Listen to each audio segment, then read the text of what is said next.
and I have a poem for you. This is called Big Up.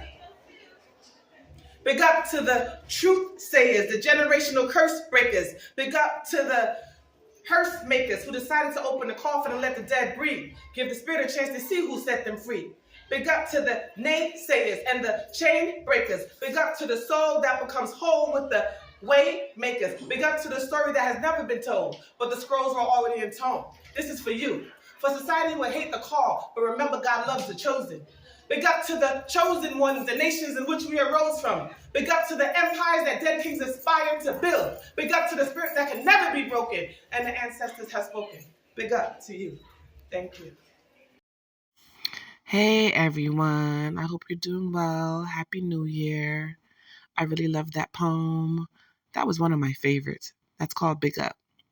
So I'm in this utility closet because I entered this gym or this room.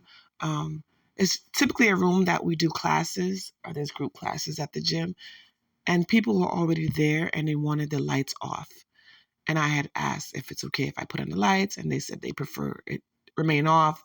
So I cannot give you a good view of myself with the lights off. And to respect what they said, I just went into the utility closet where the lights are on, and I could have a better showcase, or you can have a better showcase of what I'm doing. I really believe in gym etiquette. I'm respecting people who have already been in the space, how they want things. And but I have seen cases where people just show up and just turn on the lights and do whatever they want, and but that's not okay. You should respect people who are already there. Needless to say, today I'm talking about respecting people who are already there. This video will showcase or highlight the importance of respecting people who are already there. There's been a big hoopla, a thing about eradicating DEI initiatives. And I want to highlight, why did we have to have DEI initiatives? Why was affirmative action programs necessary? It was there for a reason. So this is what this YouTube video is going to discuss.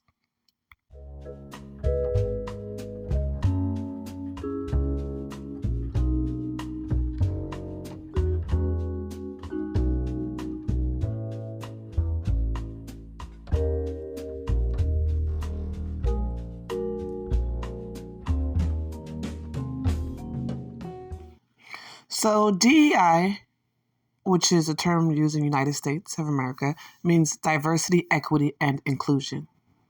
Also known as DEI, these are frameworks that seek to promote fair treatment and full participation of all people, particularly groups who have been historically, they've been underrepresented, or even those who've been subject to discrimination based on their identity or disability.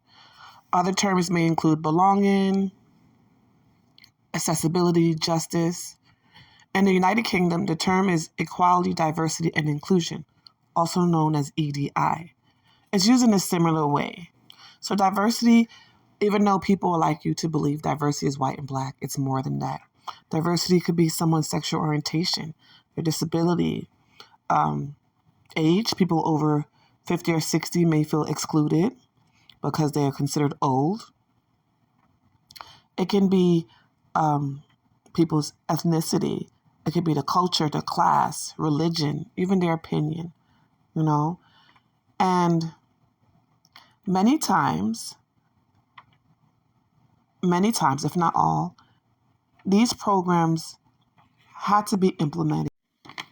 They had to be implemented because there was a history of marginalization, and people were limited by different laws. Like in the United States, there was the Jim Crow laws. There were also black codes and redlining.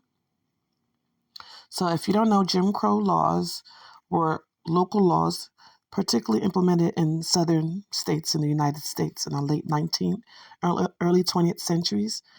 These laws enforced racial segregation, separation in schools, in different parks and libraries, separation of drinking fountains that had white and colored, separation of restrooms, buses. Another thing, black codes were also laws passed in the southern United States after Civil War to restrict the rights of black people and to limit their freedom.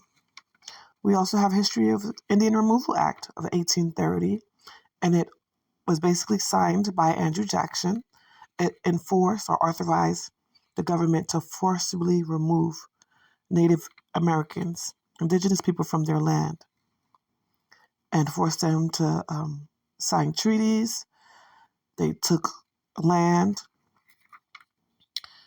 And this is not only in the US and in Canada. They had other laws in place, particularly against indigenous people. They called them First Nations people. There was an Indian Act that attempted to force assimilation. They put children and Native Americans, indigenous people, in residential schools. And these schools were to basically force assimilation, displace people from their land, eradicate their culture, or leave these individuals without knowing their identity themselves. Canada basically forbade First Nations people from speaking their native tongues, forbade them from practicing their traditional religion. They renamed these individuals with European names. They denied women their rights, status, and they created reserves.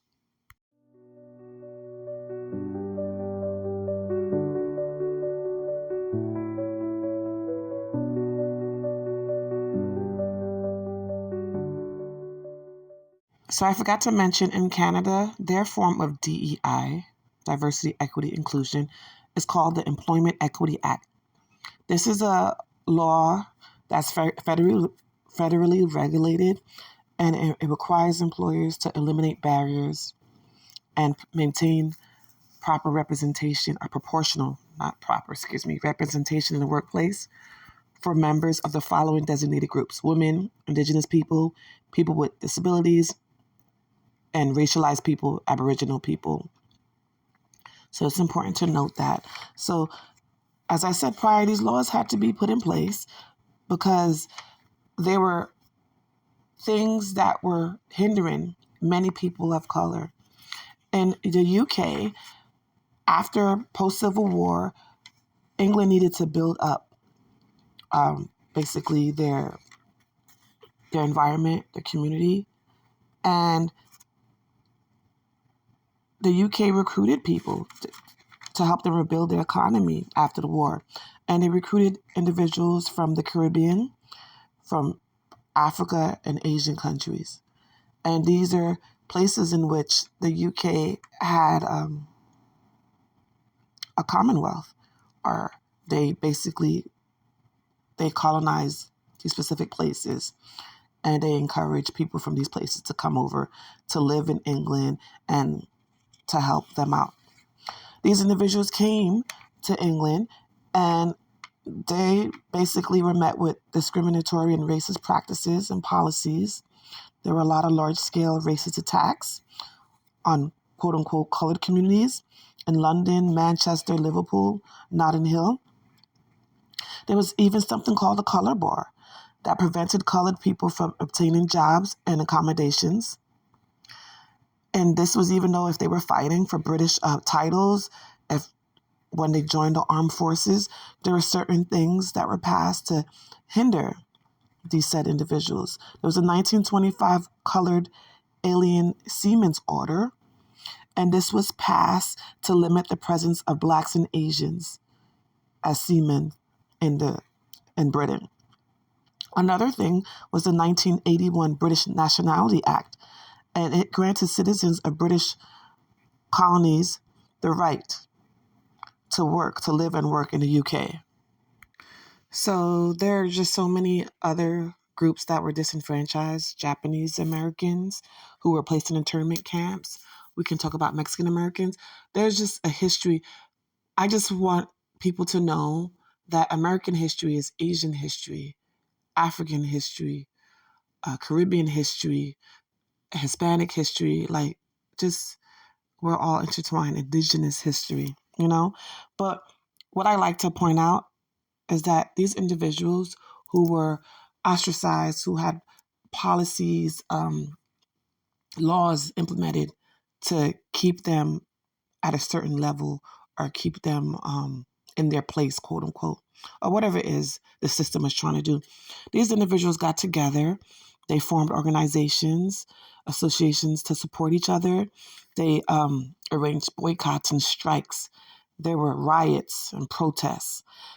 There are also safe havens, and they created places where they can just decompress and get more support and be with like-minded people. So even in the midst of everything that was going on, even in a place that invited them to come for their labor and to use whatever intelligence they had, they still found a way to make it their own place and safe haven.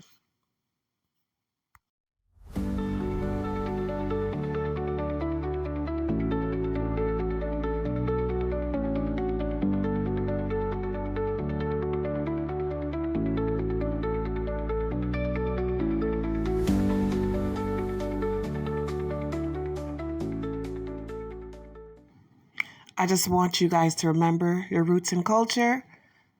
Remember your roots in culture. Remember your roots and culture. Remember your power. And look back and learn your history. Hey everyone, hey everyone. I have a poem for you. This is called Big Up. Big up to the truth sayers, the generational curse breakers. Big up to the hearse makers who decided to open the coffin and let the dead breathe. Give the spirit a chance to see who set them free. Big up to the naysayers and the chain breakers. Big up to the soul that becomes whole with the way makers. Big up to the story that has never been told, but the scrolls were already intoned. For society may hate the call, but remember God loves the chosen. Big up to the chosen ones, the nations in which we arose from. Big up to the empires that dead kings aspire to build. Big up to the spirit that could never be broken. The ancestors have spoken. Big up to you. Thank you. Happy Black History for the lifetime.